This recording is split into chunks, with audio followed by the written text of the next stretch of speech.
Ministry of National Security's pledge that it will update the public periodically on actions and important events taking place within the ministry. Today we'll shine a light on the police, but we'll also have a bit of the forecasting and going forward for the rest of the hurricane season once Mr. Itoma James joins us. I will call Mr. Ali Maxime, our Assistant Commissioner of Police for Crime and Operation, to give some welcome remarks.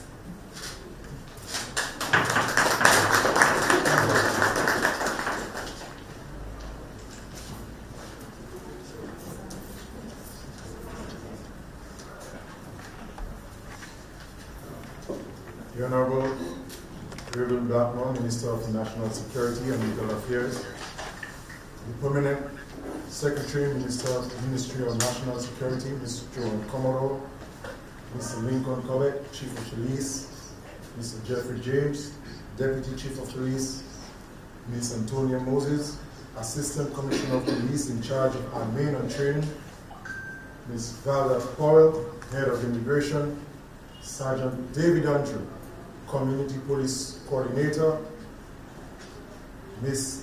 Itoma James, Senior Med Officer, all the gazetted officers and ranks of the Commonwealth of Dominica Police Force, members of the media, the listening public, ladies and gentlemen, good morning. Good morning. I take this opportunity to welcome all of you here today to this press conference. The Ministry of National Security and Legal Affairs has seen it fitting to update the citizens through the press on matters of national security. This is an initiative which will be ongoing as the ministry recognizes the importance of providing necessary information to the public. The Commonwealth of Dominica Police Force is mandated to ensure that law and order is maintained throughout the island. To this end, we are committed to ensuring that we meet our objectives to ensure that Dominica remains a safe place. Once again, welcome to Police Headquarters and this press conference.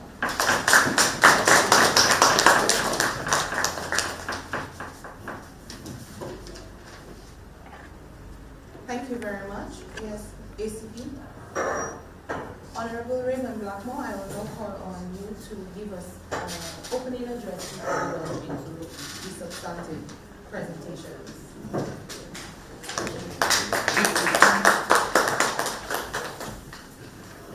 Good morning. Good morning. Good morning. Good morning.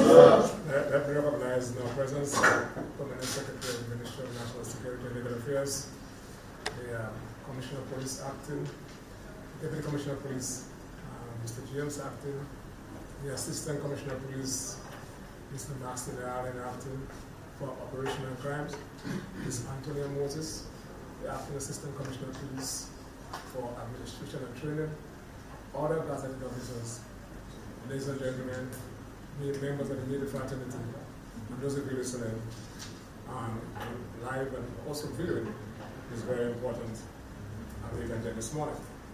As you heard from the Permanent Secretary, we are obligated to you, the people of this country, and we work in service to the people of this country, and to actually discharge the functions and to pursue the policies of the government of this country.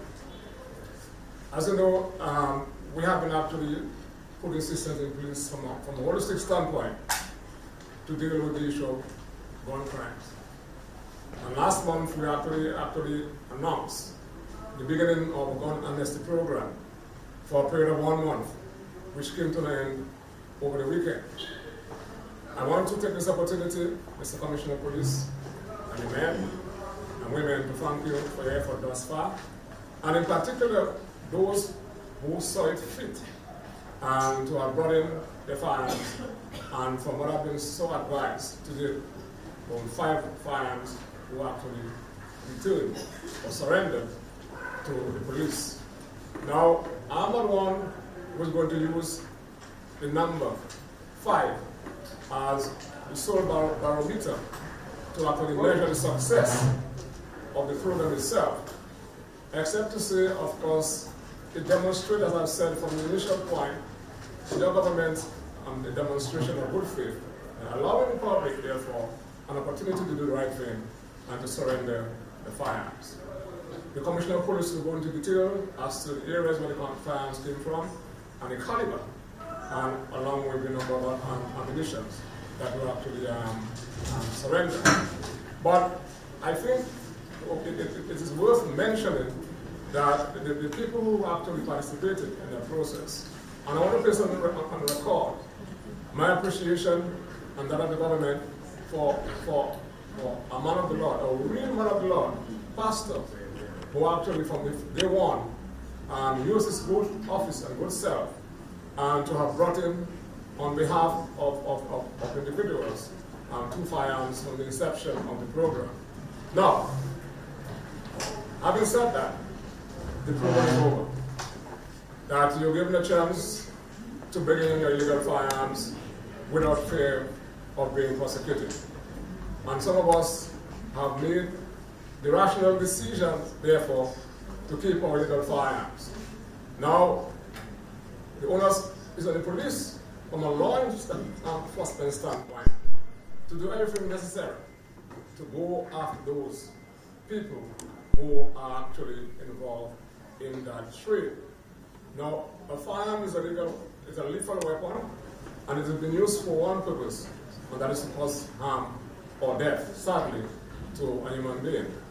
Now, in terms of the overall approach, as I said before, it shall be a holistic approach. You heard from the Prime Minister at the press conference that, of course, we have actually put in place a team, a unit, with a specific purpose of reading the street of illegal firearm. I want to give the assurance that the members of that team will be of high caliber. And every member of the task force to deal with illegal firearm shall have to go through a stringent vetting process to include polygraphing. We have been working with original and international partners to ensure that the people who will be actually administering the polygraphing process are actually people who are neutral. And that is the reason why we're getting people from the region, and of course, and supported by international players to actually do that polygraphing and to actually superintend over the vetting process. Now, where do you go from here? Because if you have made a rational decision to keep your illegal firearms, therefore there must be consequences if you're caught with illegal firearms going forward. And I'm therefore calling on all the players within the criminal justice system, not only the police, to recognize the urgency and importance of this matter, and to ensure that people who are arrested and brought before the court and are convicted feel the full weight and heat of the law. Now, we have to make up our mind in this country on which side are we on. Are we on the side of law and order, or are we on the side of a society that may get out of order if we do not take proactive measures?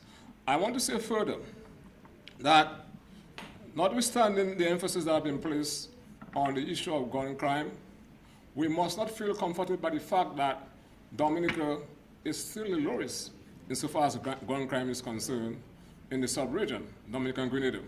What we have to do is to act in mitigation to ensure that we do not get to a stage where you have the killing of young people, or anybody, innocent people, so to speak, become a constant in our society.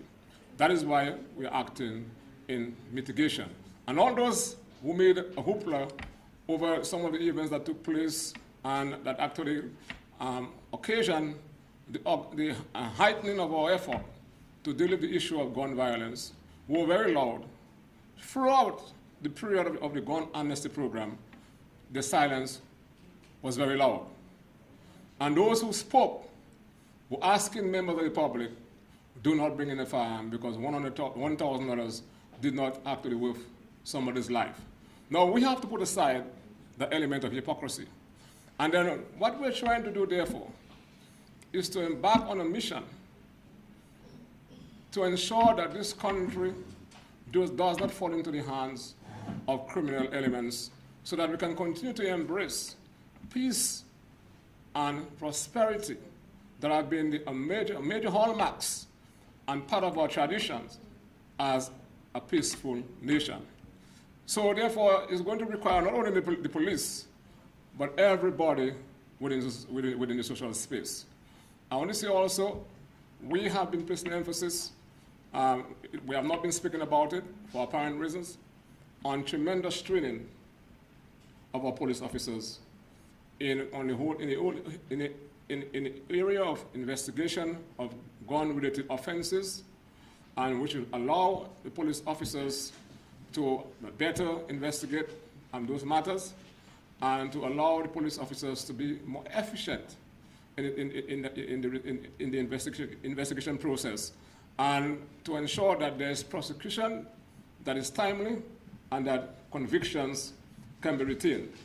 I will not go into the absolute detail, but we have seen in the recent past, and I want to take this opportunity to express our thanks to our regional and international partners for partnering with us and by ensuring that the officers who are going to be involved in that process, in that fight against this potential danger to this country, to make them better investigators, better police officers, and to ensure that we go after and apprehend the people who are responsible for, one, using illegal firearms to commit crimes, and those who are responsible in actually importing illegal firearms into the country.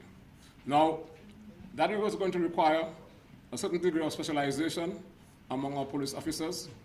As you have heard me said before, as we speak, the police force is engaging in doing a human resource audit to identify 2 talented officers who will be exposed to a training program that will allow for the specialization of these officers in forensic analysis specific to the whole issue of ballistic reading and firearm that is related to firearms investigation.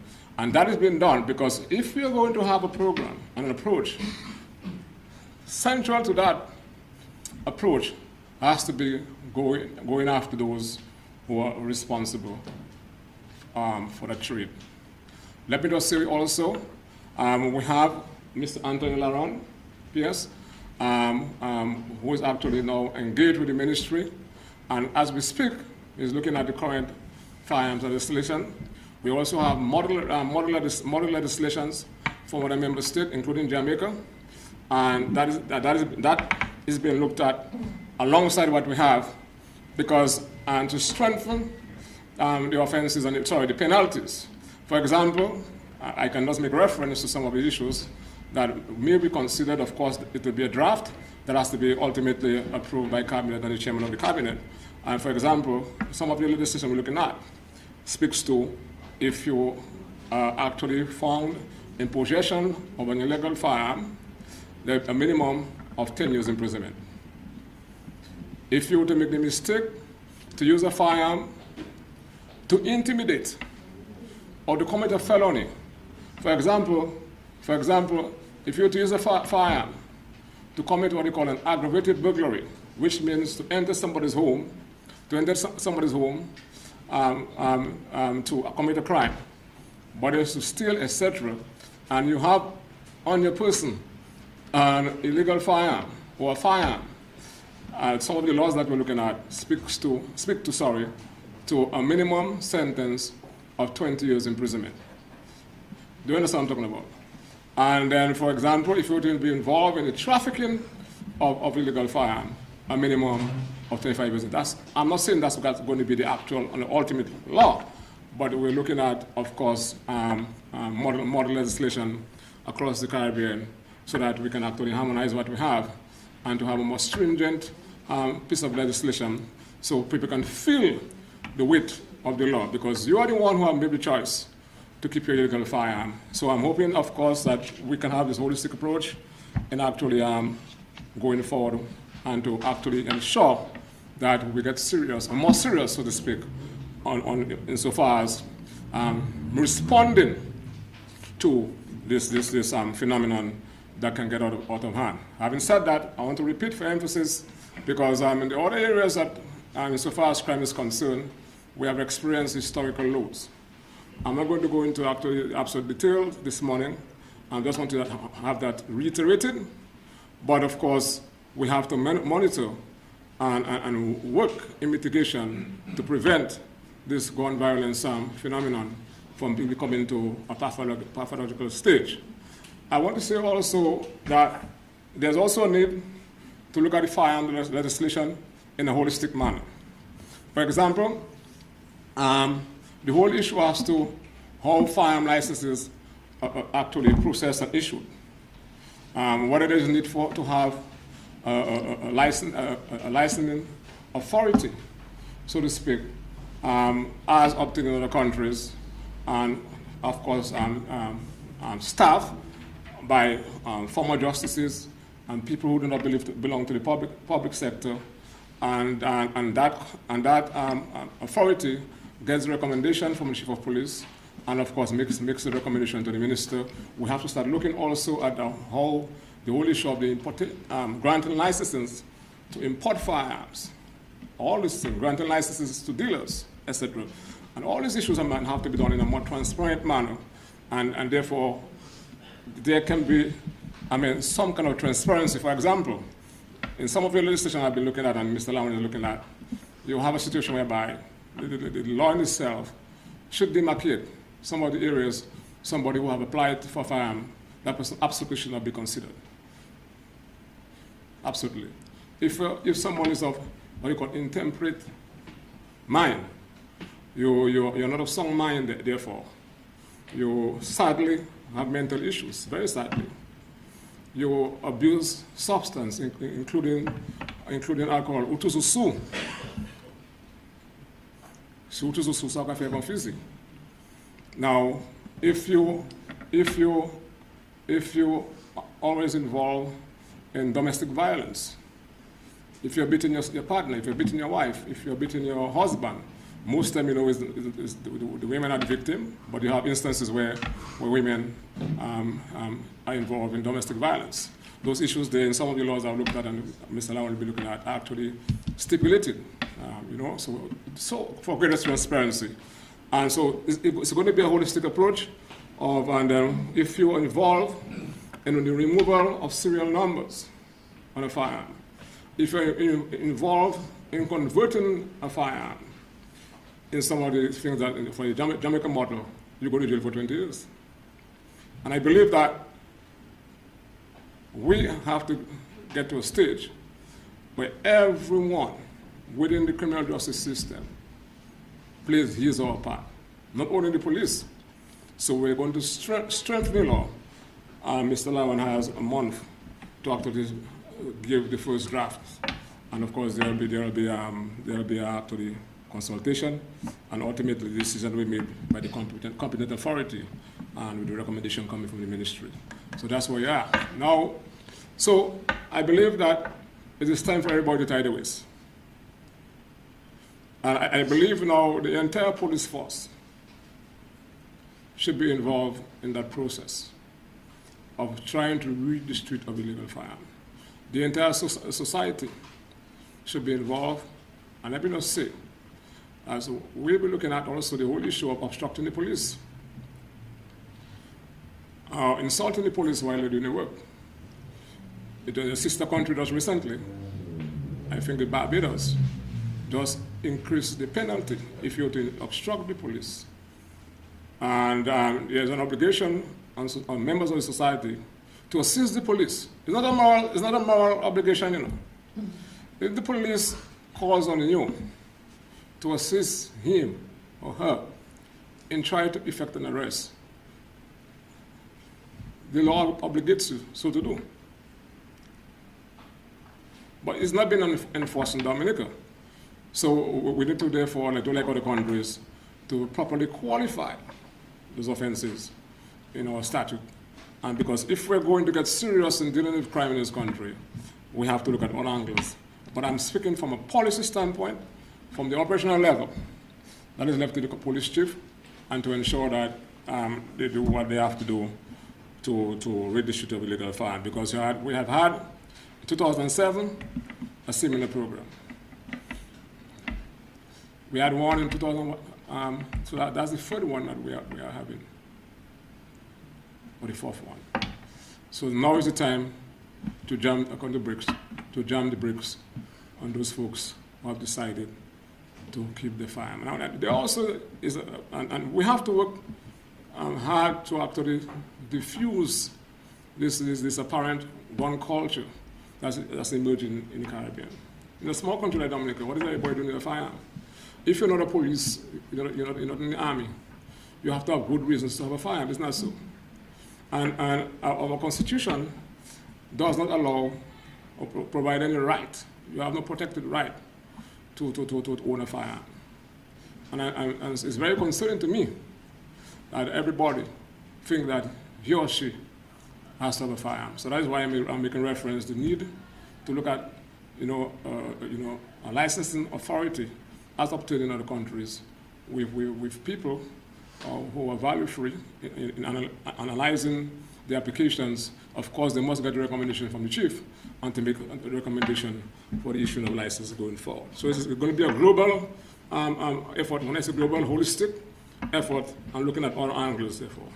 Having said that, I believe that the police have to embrace community policing. The time for talk is over. I have given approval for the unit, a full-time unit for that purpose, but the unit by itself cannot actually do the work that is required from a national standpoint. It means, therefore, every police officer, every head of department, in every district, in every station, must be involved in the process. And there's a distinction to be made between community relations and community policing. Community policing must have at its core preventing crime. And the police is accountable to the public. And if you're accountable to the public, therefore, it means you must make yourself available to the public. I want to take this opportunity to commend Mr. Andrew and his team. Stand, Mr. Andrew, stand, Mr. Andrew, stand.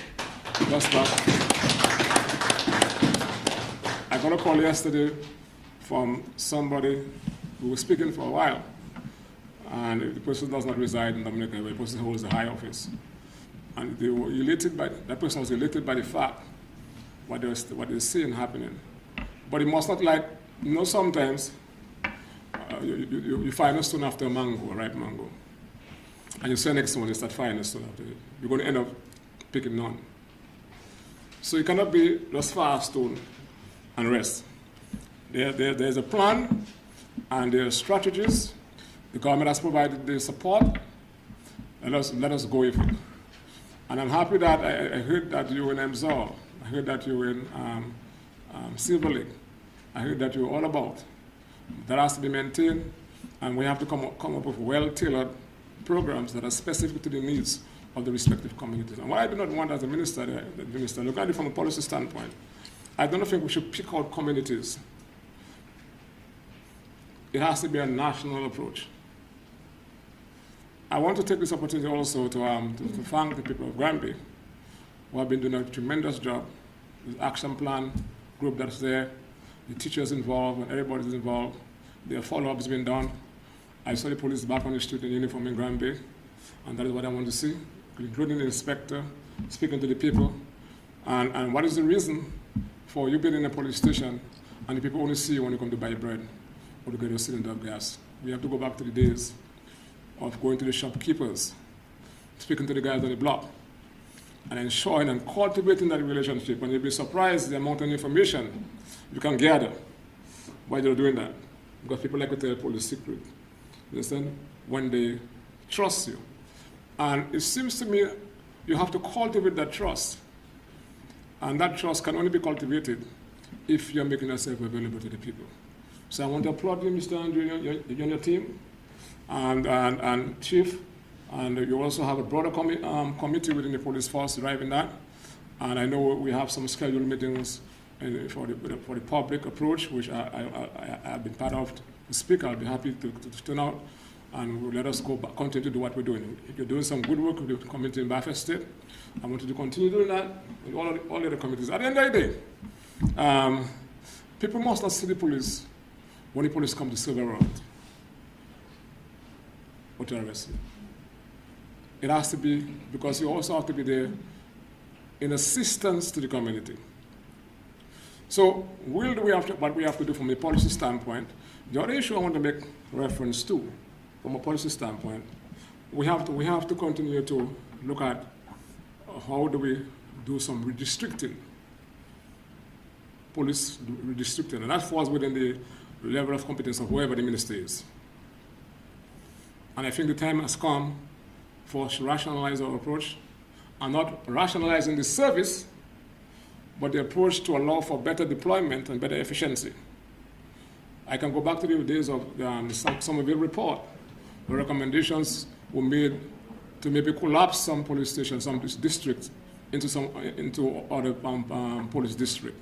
And we're currently looking at the community of Kulibistri and Monwachet to be collapsed into the police district of Salisbury, which will mean, therefore, the officers will be transferred to the village of Salisbury, which is a very busy community. And that is not being done without meeting with the people and consulting with the people. The member of parliament has been consulted. She's for it, and I want to say it publicly. And there was the first meeting in the community, and somebody whose vocation is to disrupt, because I'm also a politician who is to disrupt, came at the meeting, the former member of parliament for Salisbury, to disrupt the meeting and to try to influence some kind of protest action. I mean, that is not going to assist us. Let's look at the merit of what is being proposed, therefore. It was said to me that what he is proposing, why shut down his Kulibistri police station? Why don't we shut down the Collier police station and bring the Collier police to Kulibistri? Now, one of the justifications I was told, he said, is that we're renting in Collier.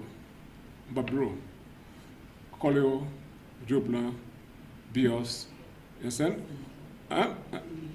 Syndicate, all those areas fall under the Collier police district. When you look at the proximity of Kulibistri to Salisbury, and the population in Kulibistri, and the same people who complain they will not see the police in Kulibistri. And Kulibistri is a small place, are the same ones saying that they see them every minute. So I'm saying that we have to be serious in this country. As a minister, while I'm still here, I'll ensure that we give the kind of support and direction that needs to be done. So as I said, there's ongoing dialogue with the community, including the leadership, the member of parliament, and the village council chief. Is that so? Yeah, and that's the direction that we're looking going forward. And I want to just make reference to a number of housekeeping matters. When we toured Grand Bay last week, Friday, was it, PS? Yeah, Friday. And we toured the building that's under construction for the housing of fire officers, women and men. We are looking at a minimum of 24 officers to be stationed at the fire station in Granby when it is completed. I made reference, a question, I think somebody asked me a question about ambulances, etc. And I did make the pronouncement that during the last budget presentation, that we have made provision for the procurement of a new ambulance that is fully customized. I want to report to the public that the ambulance space has arrived. It's on the port. And I want to take this opportunity to express my thanks to the Minister of Finance. The Prime Minister is always supportive. But that ambulance is almost $400,000. Eh? Now, we have a plan. So this ambulance will be stationed in Roseau. So, and it will bring us to 6. We have 7 health districts. So, but all the health districts are being serviced. by early next month, because sometimes when you hear about ambulances, no ambulances, one or two ambulances made it breaks. It's a replacement part, you understand? So by early September, we shall have a next fully functional ambulance that will take us to 7, which means every health district in the next couple of weeks, 2 weeks, will be equipped with an ambulance. We're working on 2 more, because the intention is to have a minimum of 2 ambulances in Roseau, and the other big districts like Marigot and Portsmouth to have 2 each. Before and just after COVID, we had 2 in each of the big districts. But the strain that was brought to bear on the vehicles during COVID-19, of course, a number of the ambulances, of course, went down. But we're dealing with that. In terms of the fire truck, which is one that we paid $1.5 million for, is currently under construction, it's currently being manufactured from scratch, so we're on target for that. And we have an immediate plan for 3 additional fire trucks, which we expect to get before the end of this year, hopefully late in the month of September, that it have us to at least 3 in Roseau, because as we speak in Roseau, one of the trucks had an engine issue. We have been able to procure a new engine for this fire truck, which has been installed, and they're doing the final touch-up so that we can get to 2 in Roseau. But the intention is to have 3 fire trucks in Roseau, because they have to cover Kinfield and other areas, etc. So we're getting places, and we have a plan. Your government has a plan to deal with the issue of fire and ambulance in this country. I want to take a pause there, and to say also, I want to commend Ms. Valda Powell for the tremendous leadership she has brought to the Immigration Department. And you can recall that when we started the migration from the motion readable passport to the e-passport, we had a number of challenges. And when you're starting something new like that, you're going to have challenges. The question is, how do we come up with a plan, therefore, to manage? One problem that emerges is you have to be able to come up with a system to manage the problems and ultimately solve them. That's why you have a project. A project cannot be a project without problems emerging. The important thing is, what do you have in place to mitigate against the problems that emerge? So we have gotten to a point now, you can get your passport upon application in 1 week. And I think, Ms. Powell, you still miss now? Okay. Ms. Powell, I want to commend you for that, and your staff. You have a civilian staff and police staff. You have been doing well. Sometimes you guys work nighttime. And I want to speak to one last issue before I leave and then come back to Kumaino. We are working towards modernizing the police force.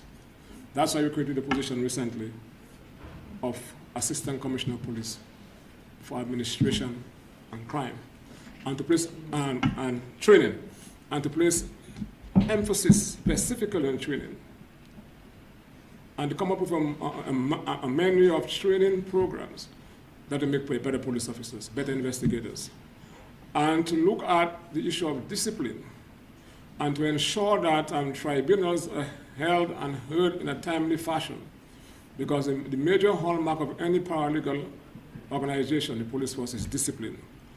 And when people breach the code of conduct, there must be consequences, therefore, and there must be a transparent system in place to do that. Also looking at how do we have a system in place where people can report the grievances in a transparent manner, and they can be actually results in a quick manner.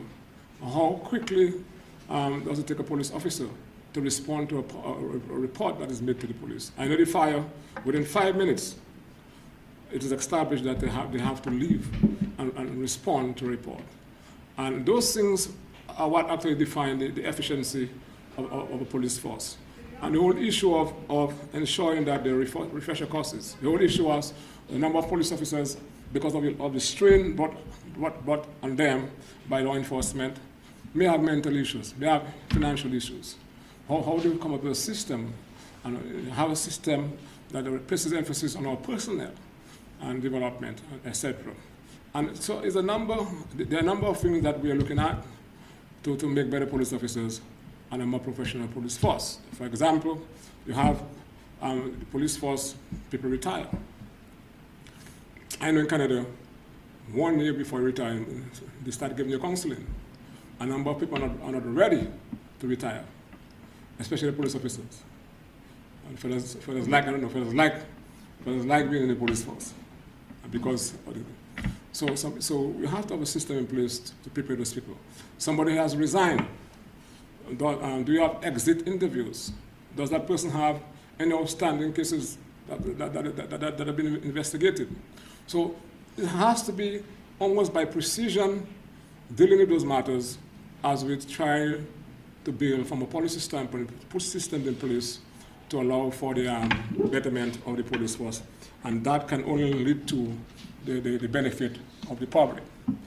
I wish you well, and I want to also take this time to recognize Mr. Itoma James. We have been spot on so far, and keep on doing what you're doing. And it's because the government has invested so much in the area of med services. We have everything that we need to do our forecasting. And I think so far, Mr. Itoma has bring some sense of seriousness to the job. You go on TikTok, you see what the report. You go on, what's the next one again? Facebook, eh? WhatsApp is liquid film. Even first time when I go there, I see that. So it's all about the police, and that is important because some people do not listen to the radio, and I want to commend you for that. My last thing I want to say about it, so far as it relates to the fact that we're in the hurricane season, that I'm calling on the public to take the weather reports very seriously. Last week, we had the development of this hurricane is still causing havoc in some other countries. I mean, the public and the social media platforms, I mean, you had information all over the place. And alerts were given and warning were given about the possibility of challenges and sea swells, etc., along our west coastal plain. And people still left the boats out. And I'm asking us to be responsible. So, and to have your own hurricane disaster plan, to ensure that your doors and your windows are fastened, to clean your drains, the overhang, look out for the vulnerable people in your mix. And if we can do those things and take the hurricane season seriously at all times, and we're just a couple of days, so many years ago, we experienced Erika. Next month, we should be reflecting on Hurricane Maria. Because we have done so well as a country, we tend to forget the past. But we must use the past to correct our wrongs and to better prepare ourselves for the possible eventuality of being hit by a storm. The more prepared we are, is the lesser the impact. Thank you very much.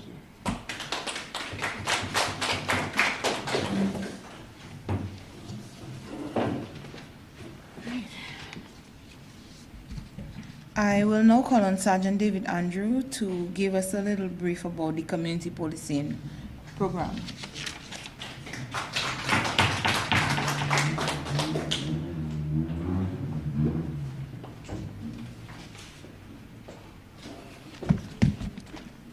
Good morning.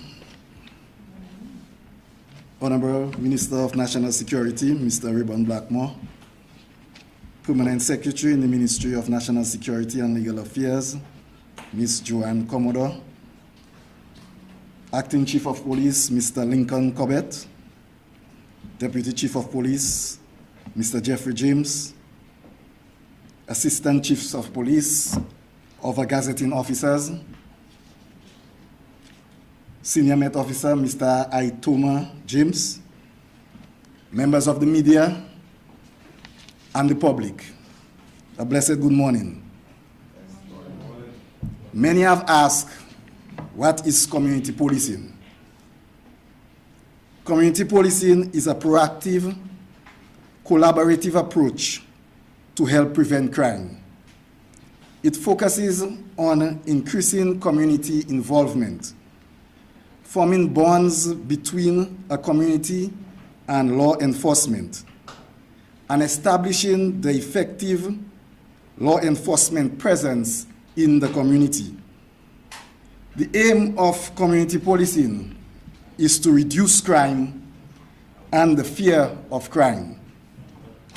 The community, together with the police, identifying and resolving conditions that result in crime, rather than taking a reactive approach and responding to crime after it has occurred.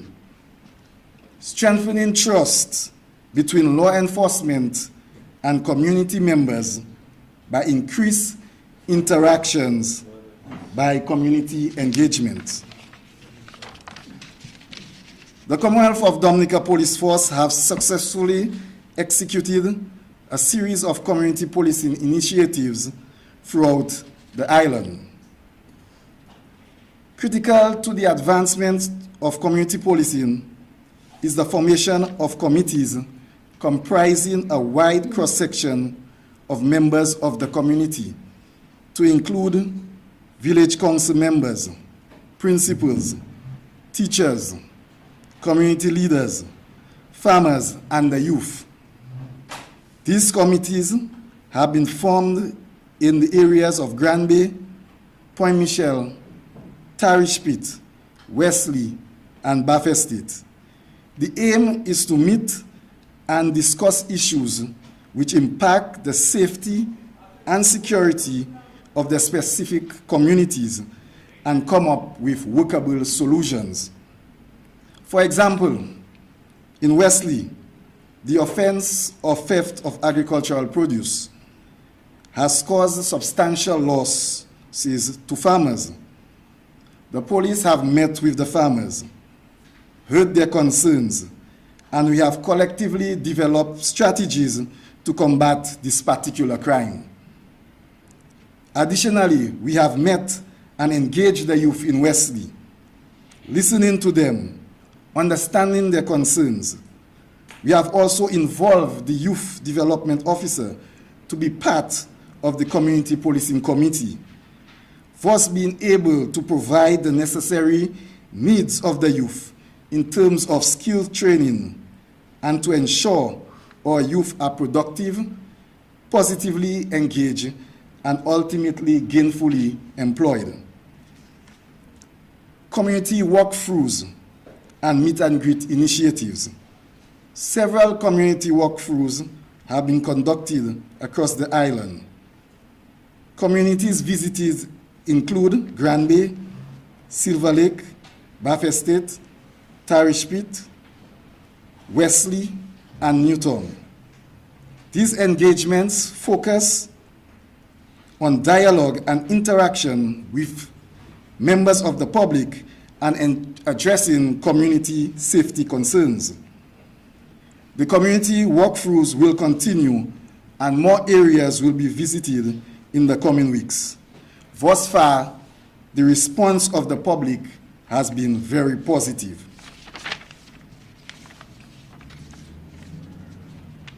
Neighborhood watches is another critical initiative of the community policing. Neighborhood watches have been formed in the communities of Santa Roma, Goodwill, Castle Comfort, Wallows, Jimit, and Mount Daniel areas. This has enhanced the safety and security in these areas.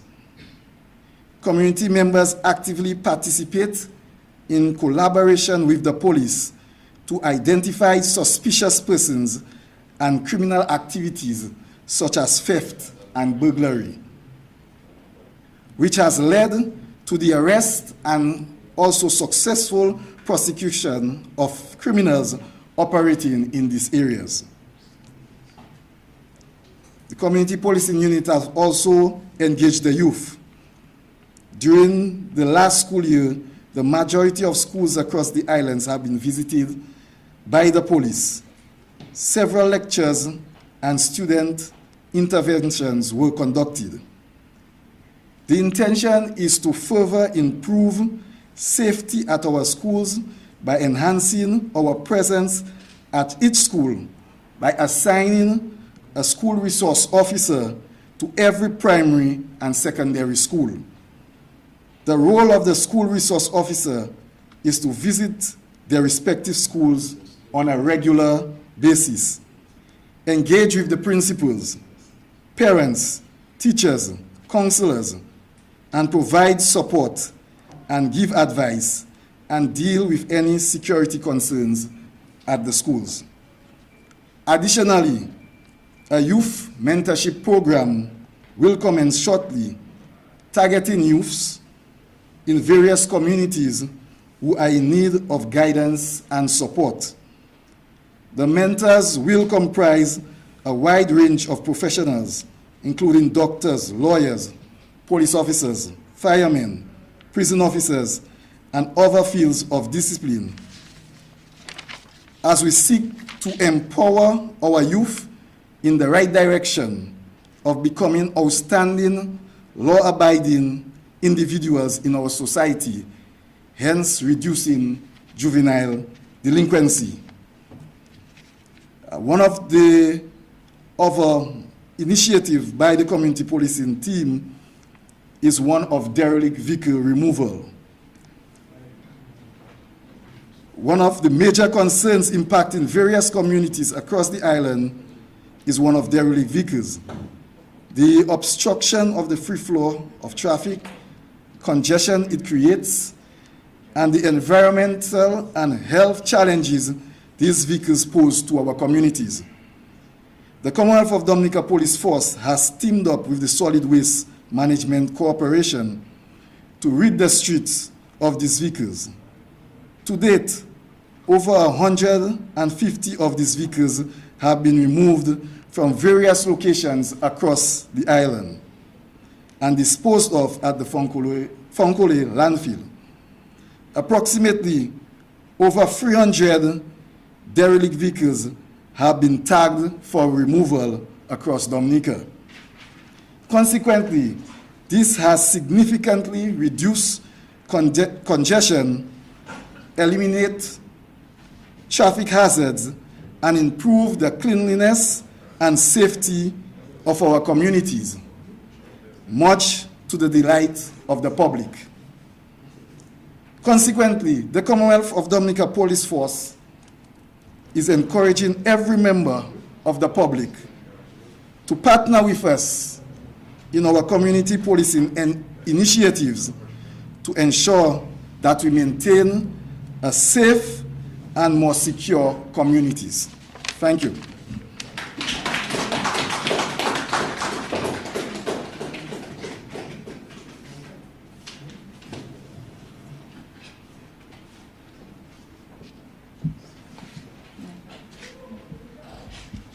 Thank you very much, Sergeant, for your comprehensive report. I will now call on Assistant Superintendent of Police, Valda Powell, to give us a report on the Immigration Department.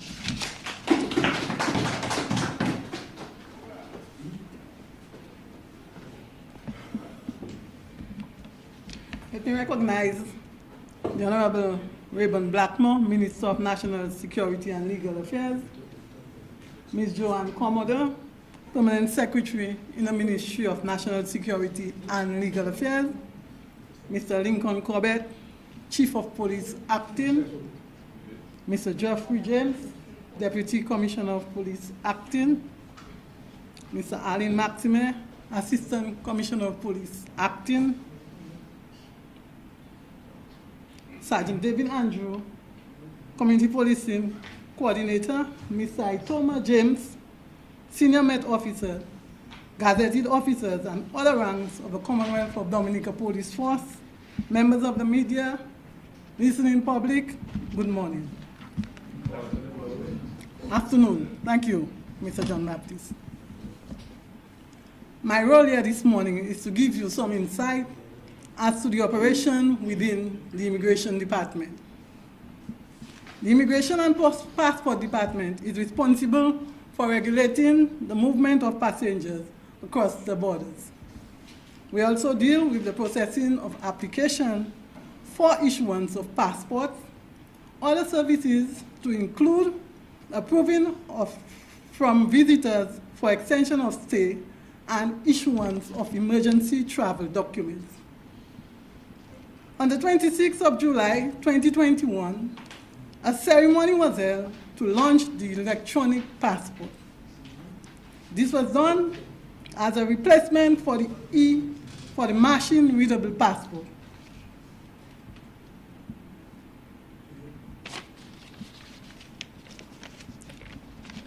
The e-passport is equipped with modern technology that offers stronger protection, faster verification, and contains an embedded chip that stores biometric data.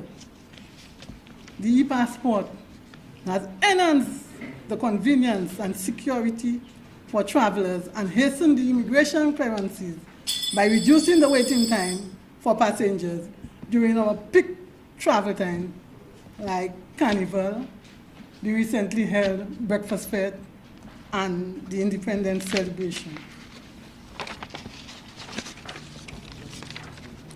Persons applying for passport can do so in various ways. You can come to the office and collect your passport forms, and you will receive instructions from our efficient staff. Persons can also apply through their consulate. For example, for those persons living in the US, the closest embassy is in New York. And for those in England and France, the closest embassy is in London.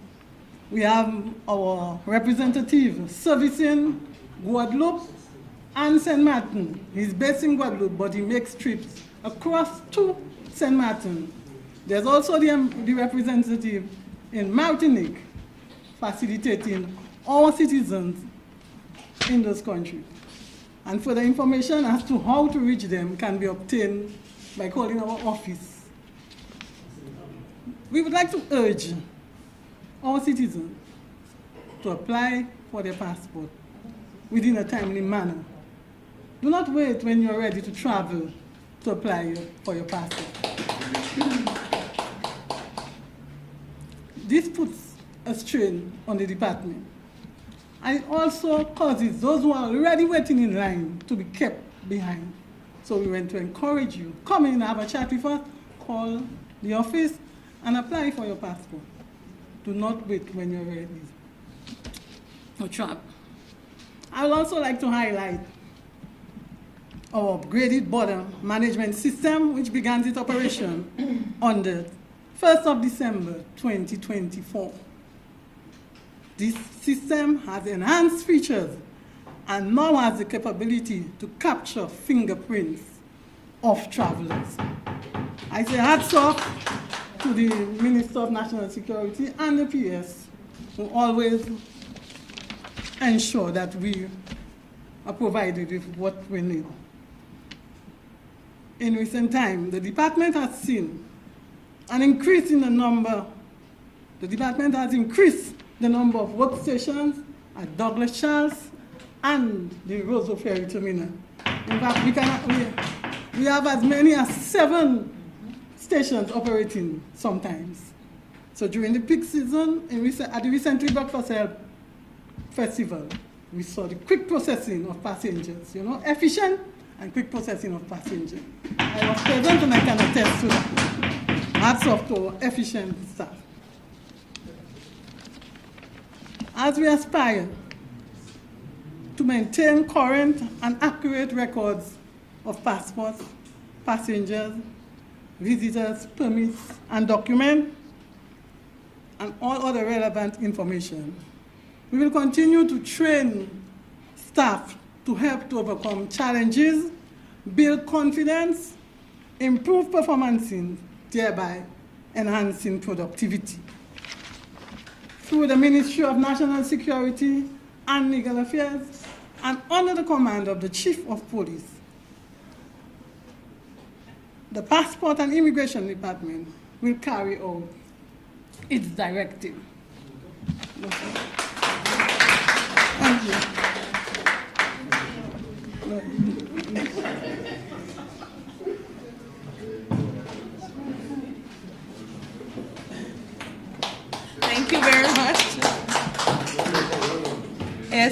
you so much for that. I will now call on the Chief of Police, Mr. Lincoln Corbett, to give us some remarks.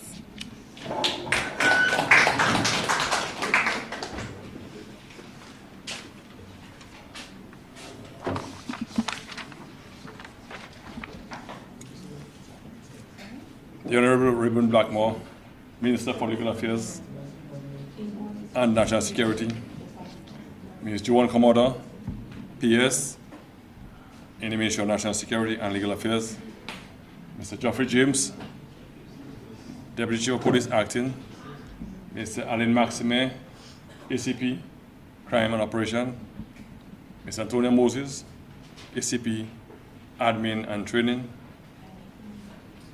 Ms. Valda Powell, ASP Valda Powell, Head of Immigration, Mr. David Andrew, the Community Policing Coordinator, Mr. Itama James, Senior Met Officer, other gazetted officers, and other rank and file of the police force, members of the media, the listening public, good afternoon. It is always a pleasure to update you on matters of national interest, in that case on matters of police.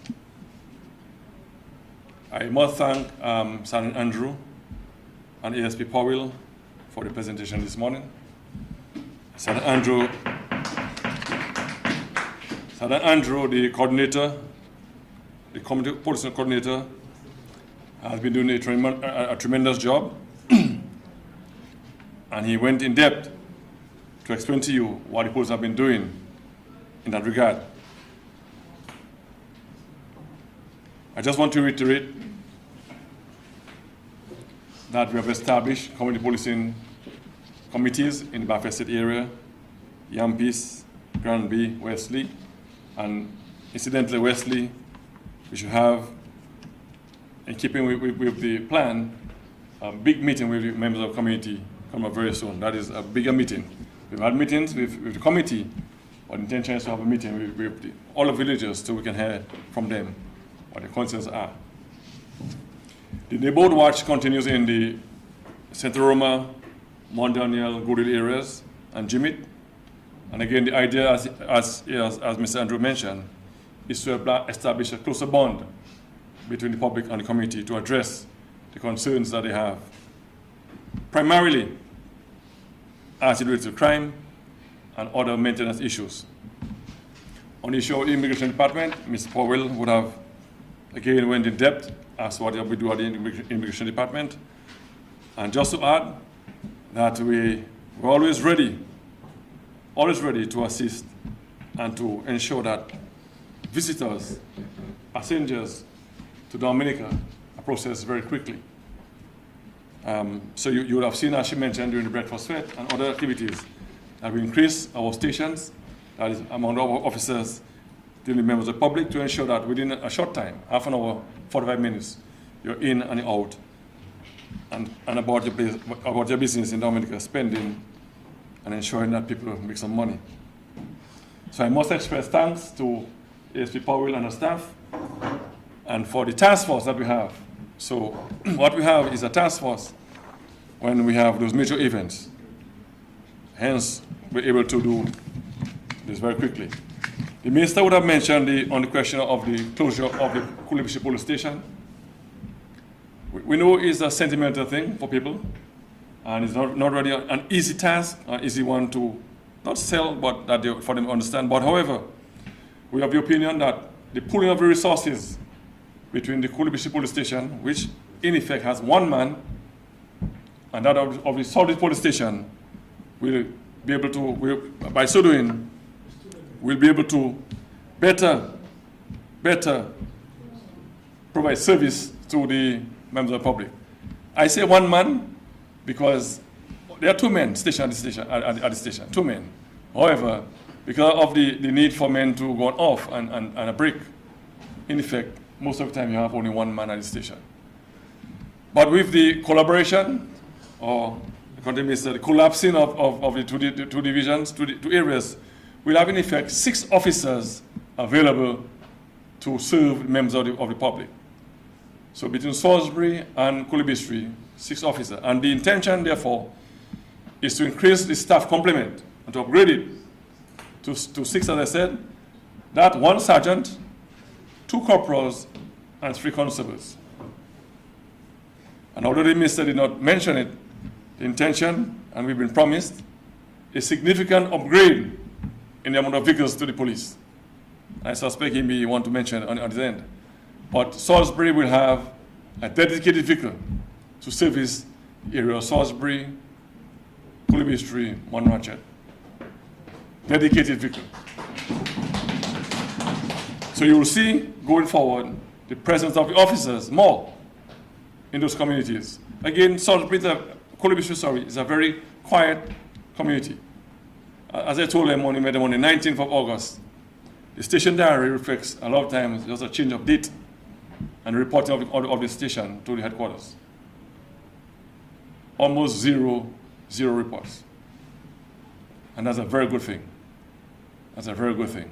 So just to close up on this, the committee won't see a reduction in the service that's been given to them, albeit the station, the men may not be stationed in that building. And I also suggested to the meeting and the parade that the building could be repurposed, because there are some concerns about, in case of emergencies, it can be easily turned into a shelter. It's a very strong building. It will stand quite a bit of storms. So the committee won't see, as I said, they won't see a reduction in service. As a matter of fact, we have the opinion that they will see an increased service to the members of the public. So we'll continue to work the residents to ensure that the issue of crime remains at a very low rate, and that all of the concerns that they have will respond to them in a very timely manner. Under the umbrella of community policing, we intend to launch some new initiatives that the police are new. You will hear more about this in detail as we go forward. But the idea again is to have a closer relationship with the members of the public.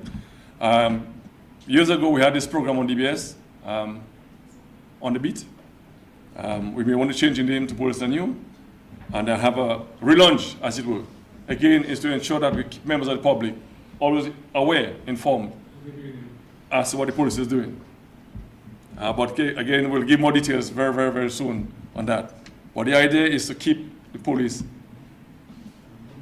always in the eyes of the public and informing us what we're doing. We're doing a lot, but sometimes we don't talk enough. So we may not be aware what we're doing. So on the issue of uniform police presence, the minister have reiterated many, many times, and if we were children, by now our ears would have been rubbed off, because it's something that's germane to him, at the core of every discussion that we have, police presence in the community. And again, for those of us who are trained and who know the history of policing, patrolling is the bedrock, the backbone of policing. Patrolling is the bedrock and the backbone of policing. By patrolling, you're able to meet the members of the community, hear the concerns, and even address on spot what some of the concerns are.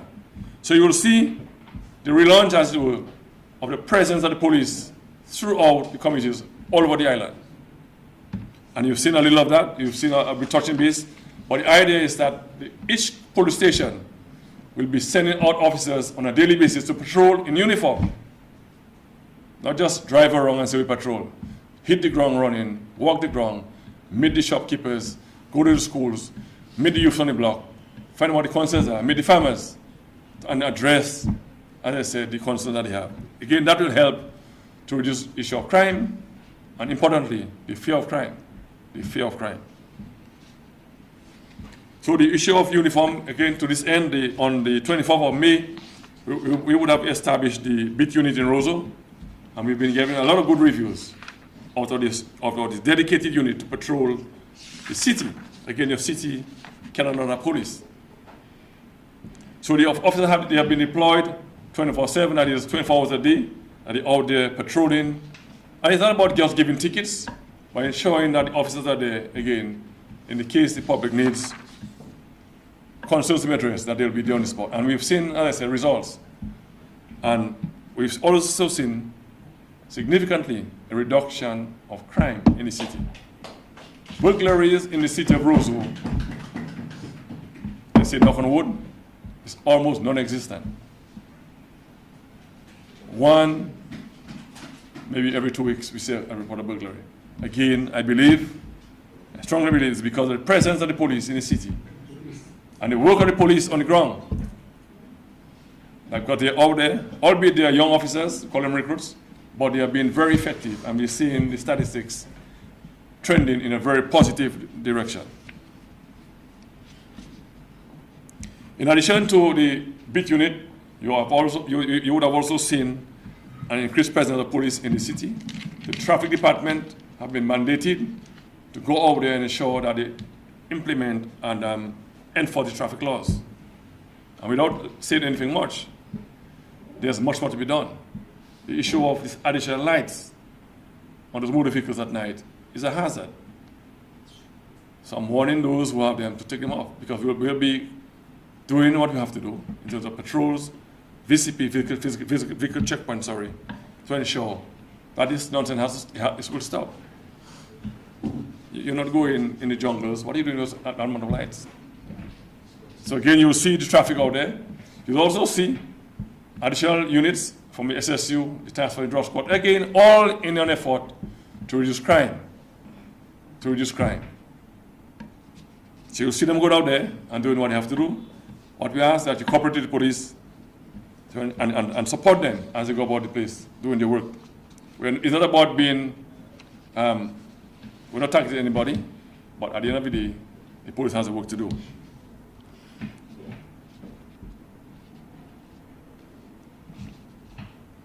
So during the first half of this year, we would have seen an increase in the callous use of the firearms.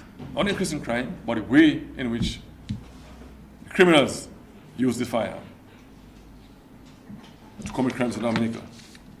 And to tackle that issue, you would have heard the Prime Minister and also the Honourable Minister mention 3 important measures that would have been implemented. One, first, that of gun amnesty. The other one has to do with the establishment of the Firearms Task Force, and also a rewards program for people giving information that would lead to the recovery of firearm or ammunition. Under the gun amnesty, we can say up to today, up to this morning, 5 firearms have been surrendered to the police. 5 firearms and a number of ammunition.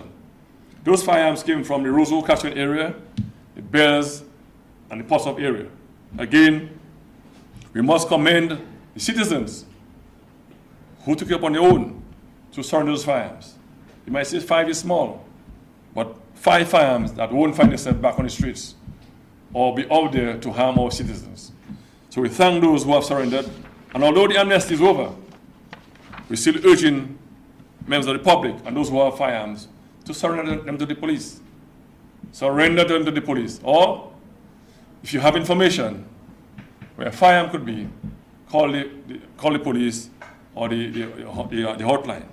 I will give details on that later.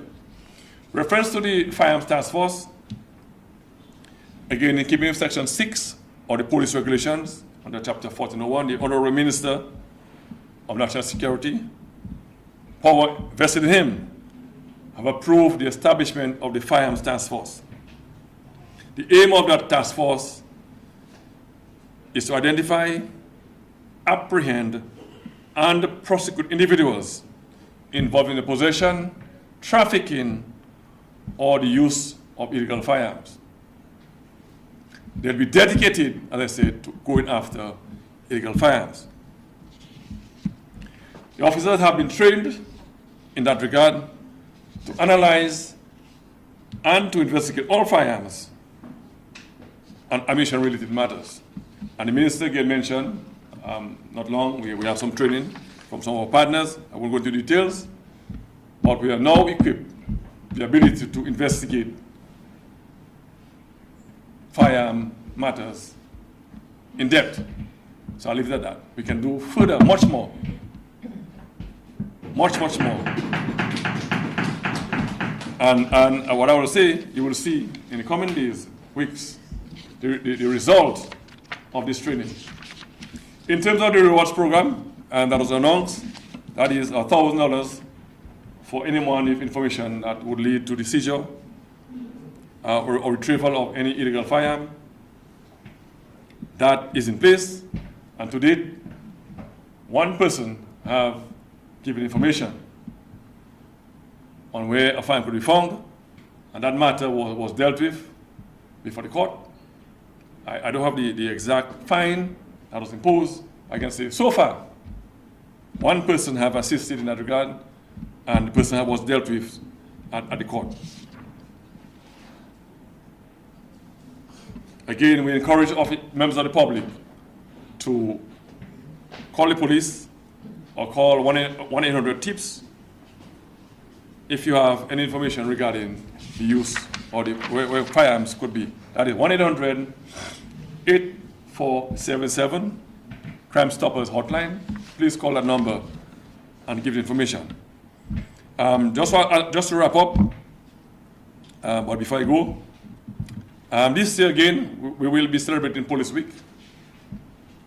So in the month of September, the proposed date is September 21st to 28th, under the theme, Serving with Pride, Protecting with Purpose. Again, we'll give more details as the time gets closer, but we intend to celebrate Police Week again in a big way this year. Again, to showcase the police and to reward officers for the hard work that they've done over the years. So I invite you, and you're welcome to celebrate with us and to participate in our activities. Again, I said more information will be given as we go along. But we encourage you to partner with us and to be a friend of the police. And in conclusion, I just to say that we look forward to your continued partnership in this fight against crime, and more so on the issue of fighting gun crime in Dominica. Thank you, and thank you very much. Thank you.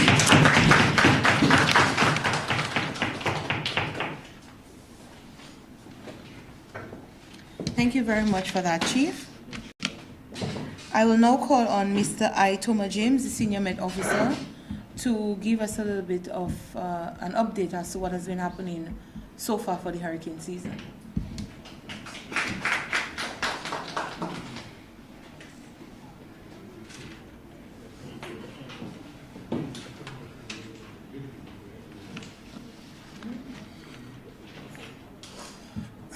Good afternoon, everybody. Let me start off by recognizing the presence of the Honorable Minister, Mr. Blackmore, the Permanent Secretary in the Ministry of Legal Affairs, National Security and Legal Affairs, Ms. Commodore, the Deputy Chief of Police, Mr. James, and the Chief of Police, Mr. Corbett, and all the other ranking file police officers, and the media, the general public. Thanks for this opportunity to present to you an update on the hurricane season. But before I begin, I just wanted to say my commendations to the police force for their initiatives in trying to keep our public safe. I do hope that the public really works together with them in making these initiatives successful, because we do need these types of initiatives to help us, keep safe and protected. So again, hats off to you. So to get to it, the hurricane season thus far has been a bit quiet. It's been a slow start, but we have had 5 named storms so far. And in these 5 named storms, we have had 1 major hurricane. And as recent as last week, we have had Erin. And Erin is proof that these systems can upgrade from minuscule to catastrophic in the split of no time. So with that in mind, I would just like to remind the public that we have entered the peak of the season, which means that the activities in the Atlantic is going to ramp up. We are expecting to see more storms, more tropical waves that can develop into storms. So we expect the public to not drop their guard because the season has been off to a bit of a slow start. Now is the time to actually ramp up your preparations, make sure that all your plans are in place, because the forecast is still predicting for an above normal season. So we expect the public to continue to prepare and plan for everything that we know can happen during the hurricane season and not drop our guards. All of the signs, all of the indications, the key indicators have remained the same, while there may be a slight drop-off if you look at the different research. I know there are a lot of people who go and check their own information, and I applaud that. So you may see that there is a slight reduction in the probability of the season being above normal, but the season is still predicted to be above normal. We expect there to be a 50% chance instead of a 60%, but that in no way indicates that we should drop our guard or take this information for granted and think that is something that, we should relax and it's going to be better. It only takes one storm, one tropical storm, one tropical wave, one depression, one major hurricane to set us back some distance again. So we just need the public to be informed and understand that the season is now in its peak, and we expect there to be systems coming through, and we expect you to keep up to date with the Hurricane Center and the information coming out of the Met Office. Additionally, I have a bit of a concern sometimes, and a question that is normally asked of us at the Met Office is, how do we compete with the other agencies, the other people who put information out there? And one of the things that I like to say to everybody who asks me these questions is, I am very happy that people are staying informed, that they have sources of information, but please remember that the Met Office is the main authority in the country as it relates to providing alerts for different storms and what you need to do. So even if you have your information and you have your sources of information, it would make sense to double check with the Met Office, ensure that you understand what the information is saying, what the Met Office is advising people to do, as we have a bit more of a knowledge and understanding of how things happen in Dominica and the protocols and what you should be doing. So we just ask you to keep up to date with the information. Right now, if radio is your favorite, then make sure that you listen every day to find out what is going on. If you are a social media person, you can check out the Met Office website on social media pages at Facebook, Instagram, or our website and our WhatsApp channel. We provide information on everything weather concerning to Dominica.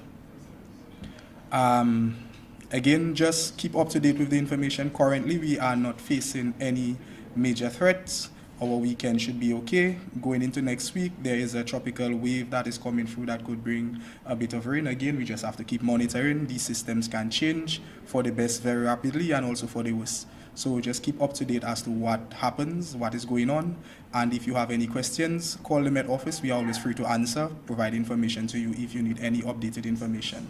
Our fisher folks, again, you have different circumstances sometimes, and it would make sense again to keep up to date with the information, because you do not want to lose your livelihood just because you are not informed of what is going on. So farmers, fisher folks, the general public, just stay up to date with your information and try to make sure that you protect yourself and your livelihoods. All right, thank you.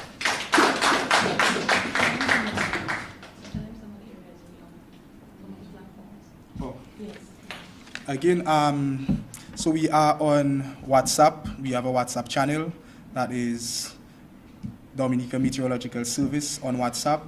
On Facebook, we are the Dominica Met on Facebook and Instagram. And you can also visit us on our website at weather.gov.dm.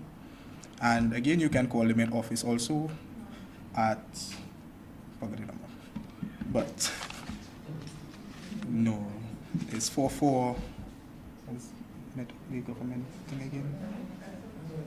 But yes, you can call us on the different numbers. I think they are all on our website also. So you can get the Met Office at various numbers. I think we have too many to number. So, all right.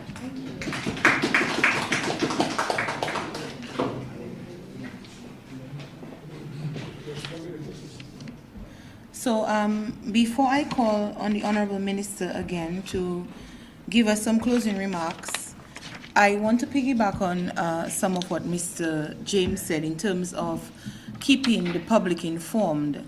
One of the wonderful things that the government of Dominica has done is making a lot of our services available online. Eventually, the idea is to do a whole of government approach and make almost every service available. At present, there are 12 pages of services available to the public all across government that you can apply. And I'm saying that because we have recently added the visa applications online. Not just the form, but the entire process can now be done online. From downloading the forms to uploading what you need to upload and to submitting it to the office. Yes, well, payment. I'll come to payment. So you can access this by the eservices.gov.dm.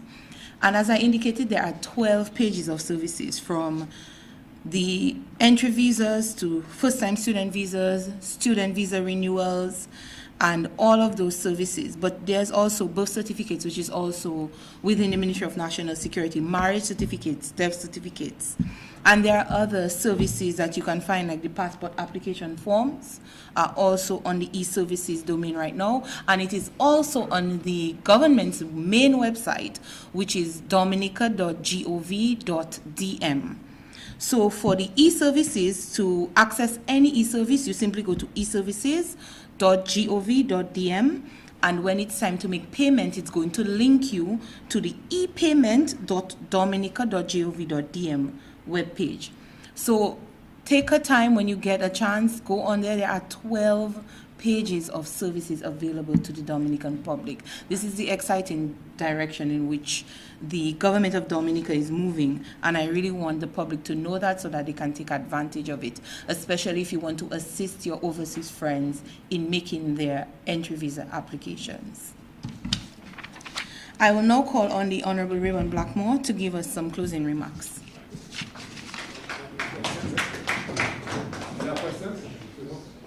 Yes, okay. Thank you, PS, again, and all those of you who presented. Let's put our hands together for them again.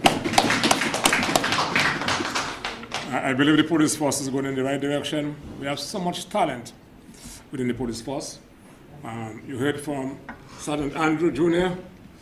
His father was also a police officer. We worked together. A man of high repute and discipline. And Mr. Andrew holds a master's, and it was revealed in his presentation. And that's the caliber of talent we have in the police force, and so many people in the police force. We also have Ms. Edwards at the front, who also have a master's. We have so many people, pursued, studies at various levels, JJ, Moses, a number of people have done some qualification program, and the commissioner himself is a university graduate. So the fact is, we are moving forward. But I wanted to make, just as I close up, the chief of police made reference to vehicles. I didn't mention that. And I have, every time I go to the Prime Minister to make a request on behalf of the police, he's very, very quick in approving. So we are waiting 10 new vehicles, like I say, brand new, 10 new brand new vehicles. The police love Toyotas because they say it's more robust. But I'm asking, whereas I also always support the police, but I'm also accountable to the public. And when monies are used from the public purse, the monies have to be accounted for. So what I'm waiting for, Chief, is a submission of, a protocol that speaks to the proper management and maintenance of those vehicles. And this attitude sometimes, that is not my thing, I can do what I want with it, and it's okay, has to stop.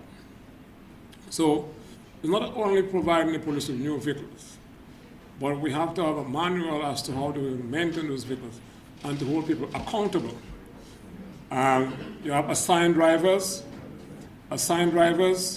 If you're not an assigned driver and you take government vehicle and mash it up, you ought to be held responsible and accountable for damaging government vehicle. So the vehicles are coming there with it. We still have more coming, but we have to have a new approach. I've mandated the permanent secretary, and on a monthly basis, to be at Mount Bruce, we're doing some work on the garage. It's looking nice, to ensure that the vehicles are inspected and to ensure that the logs are updated. There must be a sense of a responsibility and accountability going forward on the manner in which we use state resources. The police force is a disciplined organization, and that discipline must be manifested at all times. I'll continue to advocate on their behalf from a policy standpoint, but help me and help other people of Dominica. I can recall you asked for a vehicle for Marigot. When I saw the figure on social media, but I understood the vehicle has been repaired, up and running, sir? Marigot? Yes, so I saw something, somebody who said that they're happy with the improvement being made, but that person is concerned about only 6 police officers between Salisbury and Roseau. The chief never said that. All right? The chief never said that we only have 6 police officers between Salisbury and Roseau. He did not say that.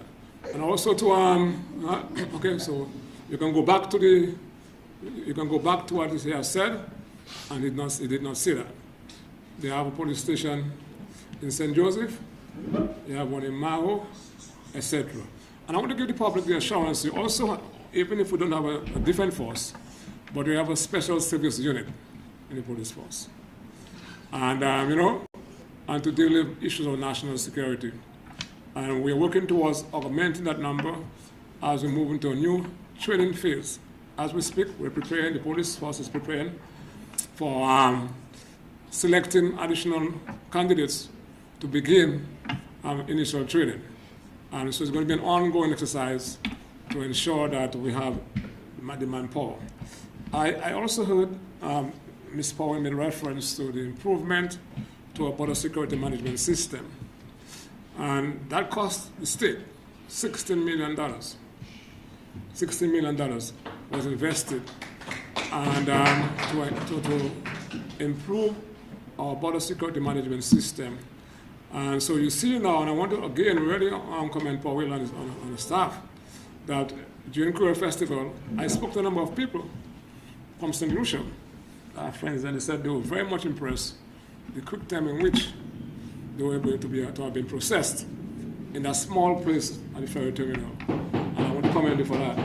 You see, sometimes people give currency to the things that maybe you have a bad day, but things that are constant, they do not talk about these things.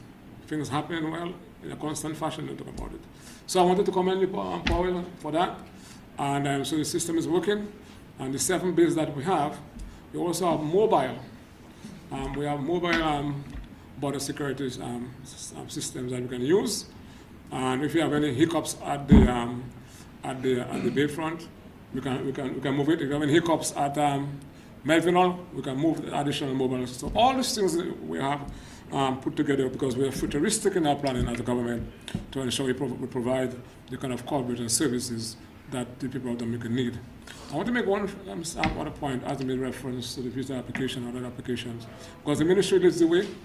We account, the Ministry of National Security accounts for over 90% of the online services the government offers. And I'm happy that we have been able to further update someone's ability to access the services by way of applying for visa applications, visas. But let me just say something. The requirements still have to be met. We have the staff who have been trained for the back end work to be done. And I want to commend the Ministry for Agriculture and the Minister. We have a farm workers program. It's not specific to one nationality. Understand?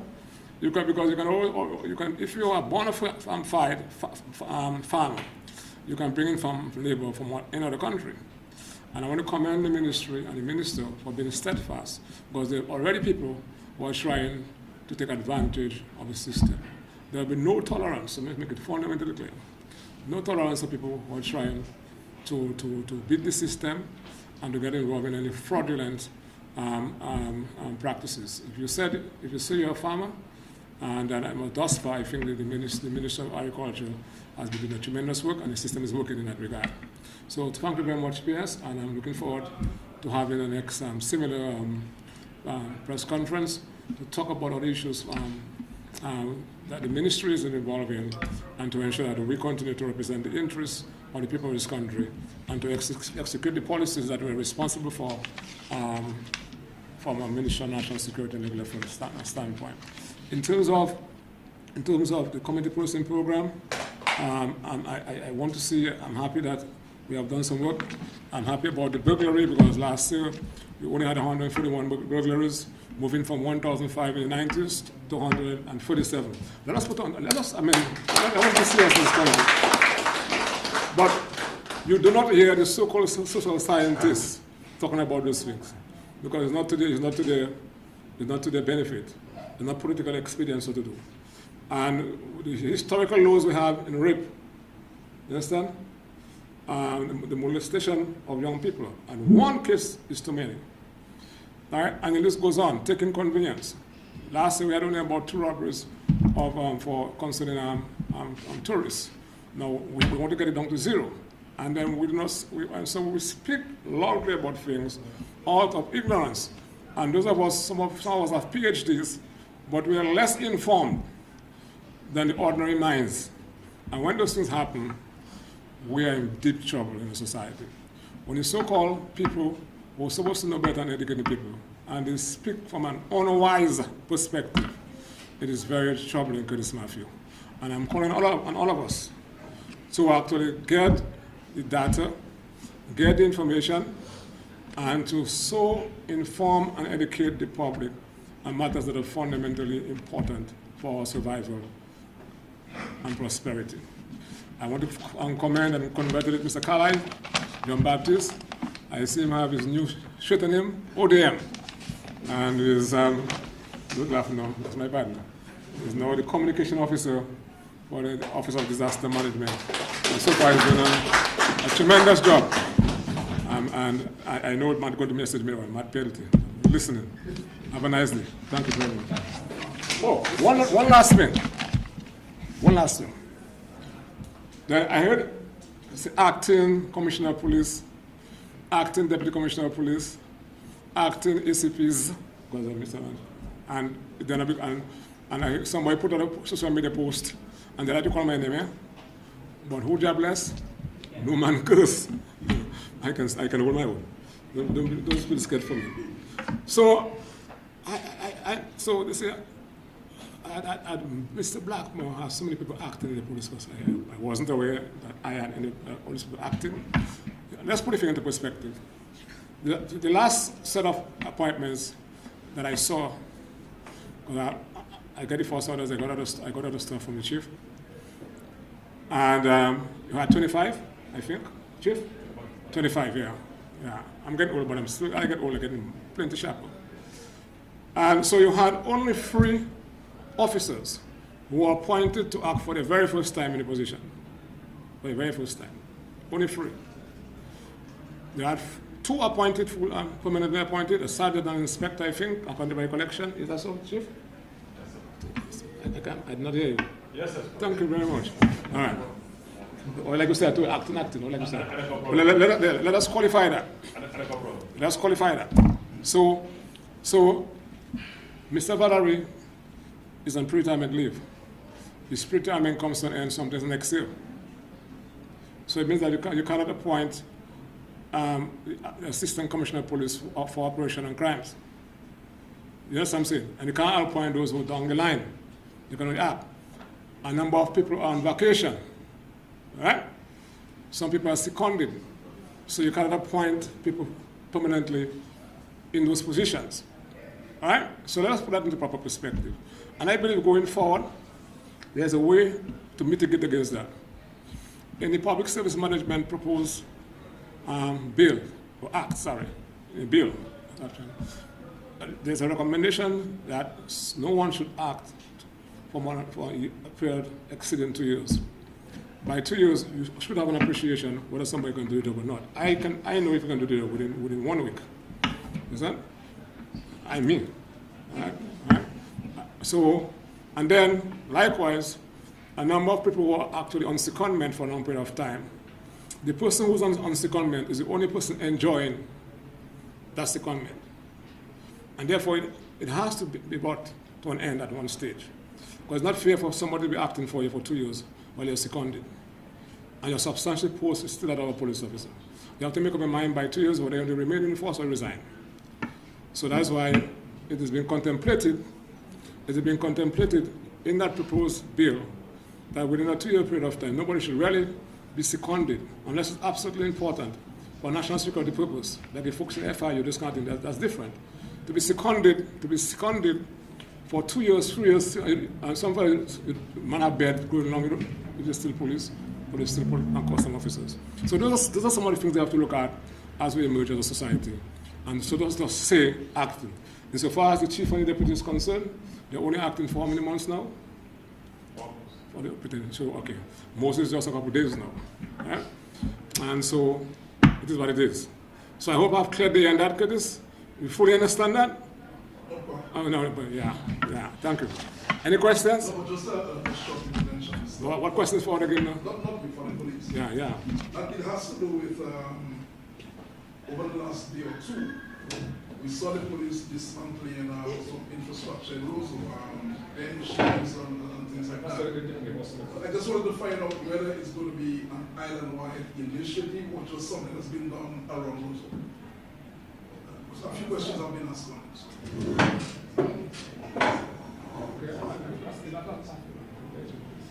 You have a question too? Yes, sir. Ask the question. Thank you. Good morning. Good afternoon. That's my chief? Yes, sir. For the chief. Okay, let me answer the Chief, question. No, let me answer the question. Pardon? Let me answer the question. I've taken up the chairmanship. Okay, good morning. On the question Mr. Matthew asked, whether it's going to be island-wide, the question is, we have local authorities in Dominica, and from time to time, they ask the police to assist them in certain areas. So all the actions that the city police taking from time to time is in support of that authority. Okay, so I'll leave my answer at just that. Okay, but I'll leave it at that. What's that saying? Is it going to be island-wide? But you have not seen all the videos, Mr. Matthew. We've taken actions right for the island from time to time. And we're not targeting, as I said before, we're not targeting any particular group or people or person. And a lot of times when we want to do action, we act by supporting the local authorities. That's how we're acting by supporting the Solid Waste Management Corporation with the direct vehicles. We're acting, every time we act, we assist local authorities, the town council or the city council or village council. We do that from time to time. Also Firearms? I don't know where you're going to question, Caroline. I don't know where you're going to question. I don't know where you're going to question. I don't know. I can't answer that question. I don't know where you're going to. And let's maintain the decorum and the order that the meeting is, or the press conference was started. Mr. Corbett, it's lawful, from your standpoint, it's lawful what you're doing. I have answered the question fully, Mr. Matthew. I can't add nothing else to the question.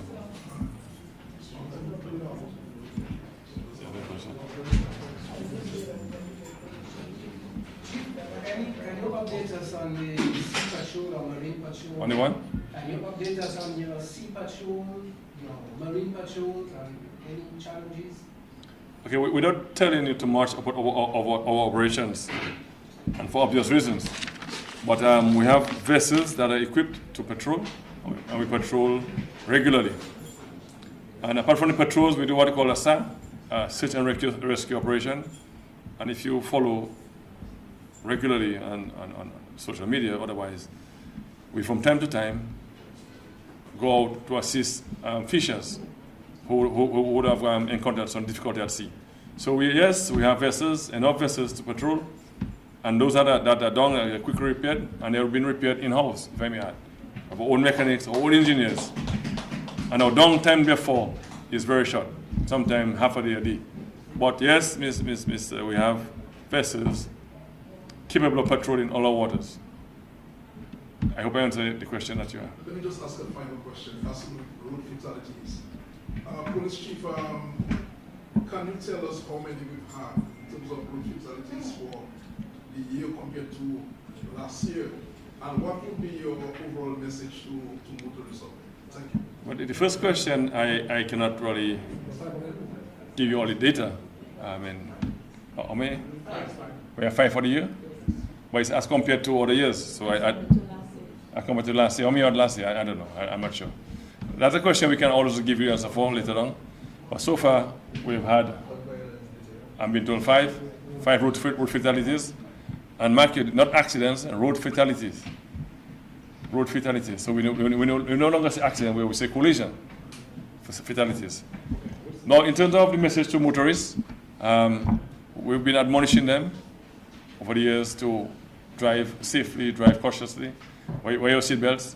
And again, as part of the action of the police, you will see us going out encouraging people to wear their seatbelts and their helmets and that sort of thing. So our message generally is that your life is your life. Your life is the most important thing. And as such, you must preserve it. But you must drive, as I said, carefully and in a manner that won't cause you to any peril or that of the public. Thank you.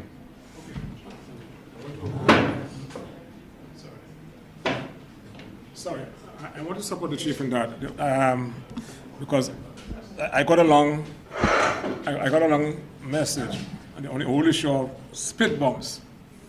But I believe the issue about the need to drive with due care and attention is also very important. It doesn't matter what mitigating factors you have on the street. You have cautionary lights. If you're not driving with due care and attention, the possibility of having accidents is real. Now we are looking at I've spoken to the chief of police. We have to take into consideration sometimes with the installation of speed bumps can not only have an impact on traffic flow, but it can impact on somebody's life. If somebody's being rushed to the hospital, 1 second makes a difference. You understand? So there are pros and cons and important street lights. Yes, on the whole issue of cautionary lights, we're working on that. On the issue of seatbelts, I have a fundamental concern as a citizen and a minister. There's nothing that prevents the police from actually enforcing the seatbelt laws. There's no, the laws as it pertains to seatbelt is not ambiguous. We have asked for, we're looking at the actually regulation that speaks to the wearing of helmets. As we speak, we have a draft from Mr. Anthony Laron to properly define what, because the law speaks to headgear. So I'm not going to take a mushwe and tie his head and go to court of defense because I'm a headgear. What is headgear as per the law? So that has to be spelled out. And who is required on a bike to wear the headgear? So all that has been actually, so I have before me a draft, because I believe we have to start enforcing that fundamentally. We also have an issue with drunk driving. Now, I'm not sure why passengers will sit on a bus and the driver has a beer drinking. But there's enough, we have been in contact some years ago, before Maria struck. We had almost gotten there to get the machine that is required and the requisite training for the officers for the breathalyzer test. But as we speak, the police has the authority, you understand, to bring in anybody suspected of drunk driving to a police station or to the hospital, and to have samples of his urine, etc. It can be done. So I'm saying that there is nothing that prevents the police from doing that. So I'm not throwing anybody under the bus, but it's the point where that we have to start enforcing the laws. We can enforce, you get my point, to make example out of people, because not because I do not drink any form of alcohol, but I believe it's very dangerous, especially if you're driving a public vehicle, to be drinking while you're driving or drunk while you're driving. And drunkenness is not an excuse. If you're drunk and you happen to get into an accident and somebody dies, it's not a defense. And the notion that if you're driving recklessly in a village that is densely populated, recklessness can be a form of intention. If you are driving recklessly into a built-up community, you should know that the eventuality of hitting somebody in a community is real. So if you proceed and bongs that person recklessly, strictly speaking, you should be charged for manslaughter. Strictly speaking, my understanding of the law. But let us get this thing straight. So yes, there's big hoopla about street lights, etc. If you, as an individual, do not exercise that caution you need to exercise as a driver, you're going to have those things. All right. So yes, we have a draft legislation for the headgear, but the onus is on the driver. And the number of times I'm tired of time to the chief. When I go in for my lunch, sometimes I pass in through the gardens. If you're driving coming from Road Street into the bridge, there's a stop sign there. If you're driving on the Bath Road, right of way, the people who are traversing southbound, there's a stop sign, they don't stop. So you know right of way have to be stopping for the people who are supposed to be stopping on the stop sign. So I believe enforcement is key.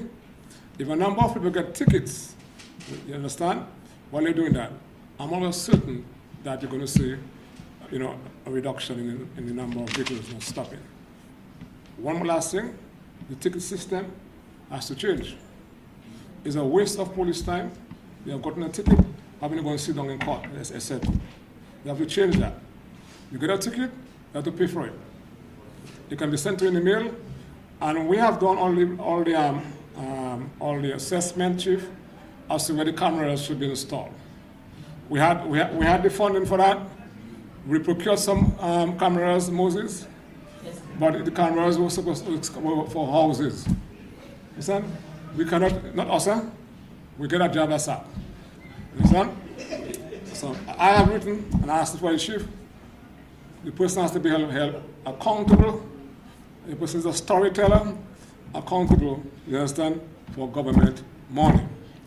That having been said, we have contacted a new provider, and we'll be moving forward to install the cameras in the key areas, including in Kenfield, including outside of Roseau. I'm not going to mention where. And then we'll change the law as far as tickets is concerned. You get a ticket in the mail and you have to pay for it. You don't pay for it, when the police hold you, it's to bring it to the cells. You understand what I'm talking about? Yeah, so those are some of the stuff that we'll be doing. We have started the installation. The government has provided the money to install cameras in key police stations. So the police chief can monitor the movement of officers. If you say you're patrolling, the police chief will know. If you're supposed to be dressed in uniform on the guard desk, the police chief will know. Do you understand what I'm saying? Unless we can do these things, have cameras, and we're thinking too, the time has come for the police in uniform to have cameras attached to the uniform also. All these things that we're moving forward so there can be transparency and monitor how the law enforcement officials actually discharge the duty. And the cameras work for both the police and the accused or the suspect. Thank you very much.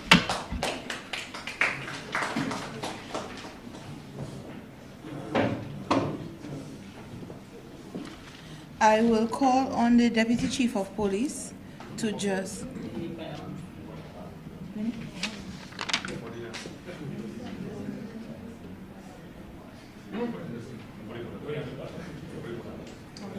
Before we go to the vote of thanks, take it away, Chief. We'd like to display some of the firearms that were turned in during the amnesty. Oh, ammunition too? Okay, and ammunition. So I would ask the press to turn their attention to the table in the corner so that the public can see some of the firearms that have been turned in during the gun amnesty.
All right, thank you. And this is why we say every firearm off the street is a victory.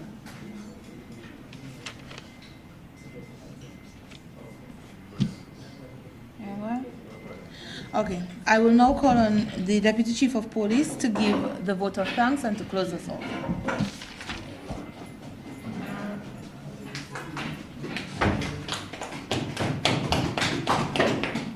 Good afternoon, everybody. I have been given the task of giving the vote of thanks for a very informative press conference. I wasn't surprised that Curtis, the likes of Curtis and Carlisle, were very limited in their question because they were informed, very well informed. So with that said, I want to say heartfelt thanks to the Honorable Minister of National Security, Mr. Rayburn Blackmore, the PS, Ms. Commodore, the CP Maxime, before that the Chief of Police, Mr. Corbett, Superintendent Theophile, ACP Moses, Sergeant Andrew for Community Policing Coordinator, Ms. Powell, Immigration is on top of the action and well done, efficient. We must recommend Ms. Powell. Other rank and file of the Commonwealth of Dominica Police Force, very informative press conference. Thank you, sir, Minister, Honorable Minister, for your press conference. Calling the press conference was very transparent. It's a show of transparency within your ministry. The public is fully informed, and I'm talking about the listening public and those of us who are there. So once again, thank you, Mr. Minister, on behalf of the Chief of Police as well, I'm here, and Mr. Aitoma for giving us some information as to the forecast of the hurricane season. So all in all, a brilliant press conference. Thank you very much. Curtis, thank you very much and Carlisle, thank you very much.